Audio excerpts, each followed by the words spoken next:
He's been making fun of you all day. He just tried to fight you. He just tried to run you over. He just tried to put you in a headlock. He just said you were $30,000 in debt, and that's your friend. Hi,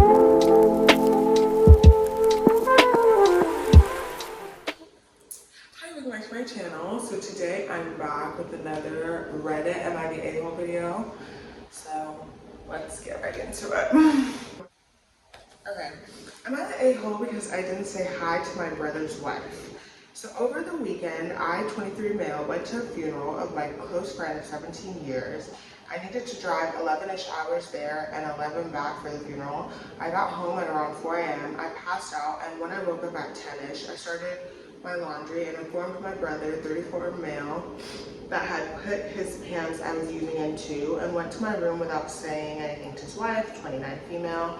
An hour or so later, he came into my room and was visibly angry and informed me that not saying anything hurt her and that I needed to apologize. When I went to do so, his wife was crying. Ever since then, I got the cold shoulder from my brother. They say I make them feel unloved, unwanted, and unseen. Okay. I don't think he's the a-hole, but I think sometimes in life you just have to take your L. So if you're at your brother's place and whatever, the wife felt some type of way about it, I think you just have to take your L and like say sorry, which he did. I think they're blowing it out of proportion. Unloved, unwanted, unloved, unwanted, and unseen over like not greeting you one time is crazy work, and you crying over that is also crazy work. So yeah. Am I the a-hole for bringing my own vegan food to the barbecue? So I, 25 female, have been vegan for about 3 years now. My family knows this and they don't always get it. They've mostly been respectful. Last weekend, my uncle hosted a big family barbecue. I asked ahead of time if there would be any vegan options. He kind of laughed it off and said there will be a salad. Not wanting to make a fuss, I brought my own prepped vegan burger and some sides. I even brought enough to share in case anyone wanted to try it.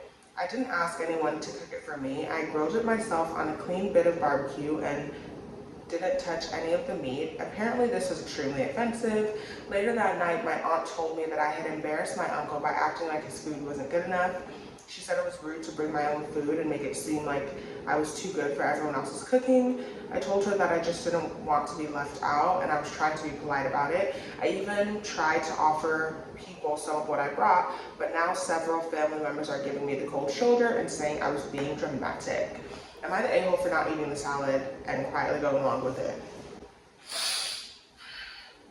I don't think she's an a-hole, but I know in some cultures, like, it's a really big thing about, like, when someone's serving you, you need to, like, eat that food, girl, and if you don't, it's, like, considered disrespectful. So, I don't know what culture she is, but it could just be a cultural thing to where, like, yeah, that's just how people do it, and you kind of, like, yet again, you kind of just have to take your L. If the family knows you've been vegan, like, they knew they weren't going to get you nothing vegan. They knew they weren't going to get you anything vegan. You knew they weren't going to get you anything vegan. I get, like, not wanting to be left out, but I don't think she's the a-hole. I think it just depends on the type of person you are. Like, I don't like to cause ripples or whatever or, like, affect other people, so I wouldn't have brought the vegan meal. I probably would have just ate before so that I could just, like, whatever, play with the salad while I'm there and, like, suffer, but maybe she was onto something by bringing the vegan burgers, honestly. Okay. Am I the a-hole for making my sister leave her boyfriend because he tried to isolate her from me and our family? I'm gonna go with no. However, in relationships, you low-key have to let people make their mistakes for the most part, I think. Anyways, my sister, 16-year-old female, is dating a 19-year-old male. Like, damn. And has been dating this guy for a little over a year. At first he seemed a little controlling, but nothing extreme. But over time I started noticing changes in her behavior. She stopped coming to family gatherings, barely replied to texts, and avoided any kind of interaction with me and our parents. That's crazy work. Eventually, she opened up to me during a phone call and told me that her boyfriend didn't like how close she was to her family. According to him, we were too involved in her life and she needed to set boundaries, which basically meant cutting all of us off completely. He even told her that she needed to block me, our parents, and some of and some of her childhood friends to start fresh. I told her no decent partner would try to isolate her from the people who love her. She got really upset. She told me to stop interfering and that I didn't understand and that she loved him deeply. She begged me to stay out of it, but I couldn't. I pushed. I reminded her of everything she's been through, how much we love her, how dangerous emotional isolation can be. I basically refused to back off. Eventually, she broke up with him. It was messy and painful, and she cried a lot. Now we're talking again, but some of her friends still say that I shouldn't have forced my opinion on her when she told me to stay out of it. Am I the a-hole? Yeah, I would definitely say no. Like, clearly that boyfriend is crazy. Talk about start fresh. Clearly that boyfriend is sick in the head, so you did what you had to do to protect your little sister, so that kind of just is what it is. But it's a good thing that it did work out in the positive to where she actually did end up cutting off the boyfriend, because a lot of times it would just go super intense the opposite way, to where if she still has those strong feelings about the boyfriend, she's like, okay, well, I guess I do have to cut my family off and listen to him and blah, blah, blah, because ain't nobody supported me. So in general, it's not always as easy as like continuing to badger the person, because that person, the person that you care about, is already getting badgered by the super unhealthy person they're in a relationship with. So if you, who is for the most part not unhealthy, are combating them with badgering too, one person's better and one person entered the relationship to do that badgering. So the unhealthy person's gonna badger better, if that makes sense, or the unhealthy person might have more access to them. So yeah, but like, you know, like badgering mess just might not always work. That's what I'll say about that. Am I the a-hole for asking my girlfriend to stop singing in the car? That's funny, because I love singing in the car, but I try not to subject anyone to it. So if I'm driving someone, I will try not to sing in the car. But I love putting on a tune and just singing it up. But for real. Hi Reddit, I, female, have been dating my girlfriend, let's call her Angie, female 21, for about 9 months now, and I genuinely adore her. She's kind, smart, funny, and just overall a wonderful person. I really do feel lucky to have her in my life. You know what, I'm glad she started off with all the positives, because sometimes they're just like, there's no light at the end of the tunnel and everything's negative, so I'm very happy that she started off with all the positives.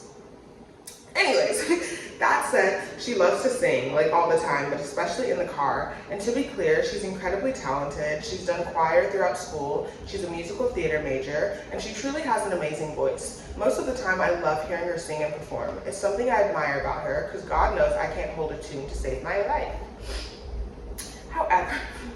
However, when we're driving together, it honestly gets on my nerves. I don't mean every now and then, it's constant. For example, the other night we were driving home from a mutual friend's place. I put on some music. This is true. I can just envision like the theater kid that's just singing all the time, and like, it can get irritating. Like whether you're good or not, like low key nobody wants to hear you sing all day. I don't care who you sound like I don't care if you're hitting every single note, like nobody actually wants to hear you sing all day. Okay, seriously. I put on some music in the background and started talking, asking her about her day. As soon as there was a lull in the conversation, she turned the music up and started singing. This is so funny to me, bro. Okay, seriously. I let it go for a song or two, but when I turned it back down and tried to resume the conversation, she gave me a one-word answer, turned it up, and went right back to singing. This kind of thing happens all the time. I try not to be overly sensitive about it, but it makes me feel like she's not interested in talking to me. I brought it up a couple times, but she usually brushes it off and tells me that it just passes the time, which it does for her. Meanwhile, I'm driving next to what feels like a brick wall. Sometimes I try to sing along, but she'll say something like it's not a duet, in a joking way, but I know she means it. You're clipped. You're done. I really do love her, and I don't want to make her feel like she can't be herself around me, but I also don't want to feel ignored every time we're in the car together. So am I the a-hole for wanting her to dial it back a bit in the car? She's grimy. She played you. Sorry. Okay, seriously. She's not the a-hole. The she that wrote in is not the a-hole. her girlfriend is great. It's not a duet. Like, no, you're wrong. This is, wow, a lot to unpack here. Clearly, the girlfriend, like I said, the girl that wrote in, she really is kind because she's not even complaining about the singing, really. She's complaining about, like, I'm driving and I want to talk to you and you're singing. Like, literally not too much. Like, I want to talk to you right now and you want to turn up the music and sing. It's not the voice. Stop. But like I said, she's more so complaining about like the connection and feeling isolated instead of the singing. Because I would just be complaining about the singing. I'd be like, girl, like stop. Like, I'd be like, Loki, you need to stop. Like I'm not gonna keep listening to it. But that is so mean. It's not a duet. That's so mean. That's literally so mean. No, that's crazy. It's not a duet. That's so mean. I don't think she's an a-hole. I think the girlfriend's grimy and a little suspect, and tea is tea. Because like, okay, you don't want somebody to not be themselves, but at the same time, you need to be comfortable in a relationship too, and there needs to be some type of middle ground. If this girl is singing every day, all day, like the one time when we're in the car and I'm trying to talk to you, you're gonna have to stop that singing. You are, I'm sorry. That's how we meet in the middle. Like, you have to stop singing, bro. You have to. That's what I think. Oh. Okay. Am I the a-hole for asking my husband's friends to not make him the butt of the jokes all the time? I think she's not the a-hole, but here's tea. Some people have bad friends, and that's the truth. Some people stick with it for loyalty, because of time, because they're lonely, whatever. But the truth of the matter is some people have bad friends. I don't think it's the wife's place to ask the friends to not make the husband the butt of the joke. The husband has to stand up. Unfortunately, you can't save nobody. So the husband has to stand up and choose to say, not on my watch. So I don't think she's the a-hole, but I think it's a waste of time and energy for her to try to do it. Because even with that, the jokes, the friends are gonna clown him more. They're gonna be like, oh, haha, your wife had to come after it. And now it's done. Like, you know, it's just, My 39 female, when they do like the age female, age male, but they like just throw it in randomly, it throws me off. So my husband, 39 male, and the writer is 39 female. Okay, has a group of friends that, if I'm being honest, I don't really like that much.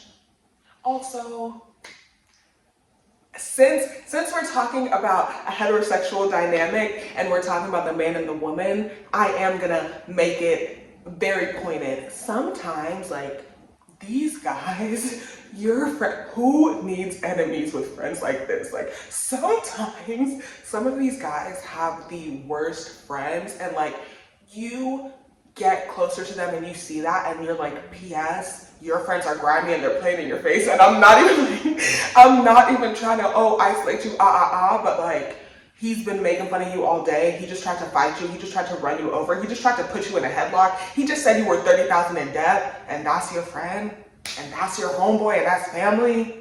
No, it can't be. It can't be.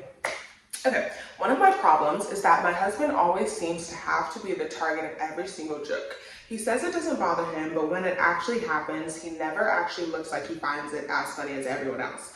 Playing video games, sorry, maybe they talk like that, but that's very harsh to me. Playing video games, if he makes any mistakes, it's always you effing idiot / dumb ASS or your SHIT. Sometimes it's so hard to not cuss, but I'm staying strong now. Anyways, if he starts anything about our kids, it's always a good thing that,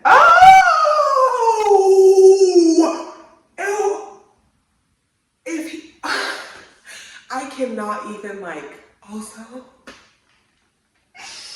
also like, I know we're not talking about this yet, but like, I don't think I could watch my man like get clowned on by like every single one. Like, it's a difference if like, okay, sometimes they're talking about him, sometimes they're talking about him, but like, there's no way like in the whole group, it's my man that every time they're like, oh, haha, you lame.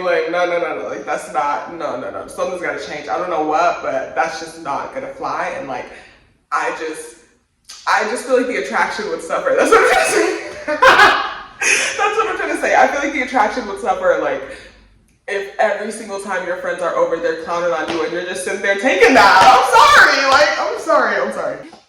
Anyways, if he says anything about our kids, it's always good thing they didn't get your nappy hair, big forehead, big nose, dry skin, anything related to appearance. Basically the same thing as listed before. That's a joke that you get to think about, and then you get to be like, I don't even know what I'm trying to say. I just know, like, you tried it if you think that I have children and that's the time that, oh, good thing they didn't get you. No, please don't ever play with me. Like, literally no. Anyways, last weekend, my husband had some people over, and I don't know the context, but they were calling him some variant of the beginning of the third paragraph. What, you idiot? Okay. I said, that's not funny, and one of them kind of gave me that what the F look. I then said I didn't like that he always had to be the target of every joke and said they should probably stop. My husband wasn't happy with me after that and said that it didn't matter and he didn't ask me to do that. Am I the a-hole? She's not the a-hole, but what did I say? You can't save him. He getting played every single day in real life by his friends and mad at the wife for standing up for him. You cannot save him. Like, you can't save anybody. You literally can't. People make their choices, and for whatever reason they make it, literally maybe it's just because he's scared to not have friends, maybe like whatever reason people decide to make their choices, they made it. You cannot save anybody. So low-key you are in trouble because you're married to him, you have kids with him. So you can't really escape him because, like I said, you're married to him, you have kids by him. But before it gets to this point, just look at the choices that your person is making and see, like, am I good with those choices for life? Because that's crazy. You're mad at me? Your friends dog you. No. That would be an argument at the dinner table. Your friends dog you out day after day after day after day and play in your face day after day after day after day and say you not nothing day after day after day after day. But you're mad at me for saying it's not funny when you're sitting in the corner looking like you're about to cry with your lips quivering. Okay. But you're mad at me. Okay. Okay, big man. You can get mad at me and you can buck up at me, but you can't buck up at the grown man. Okay. No, that's kind of crazy. She's not the a-hole. That's quite a situation. I think I'm gonna end on that note. See y'all in the next video.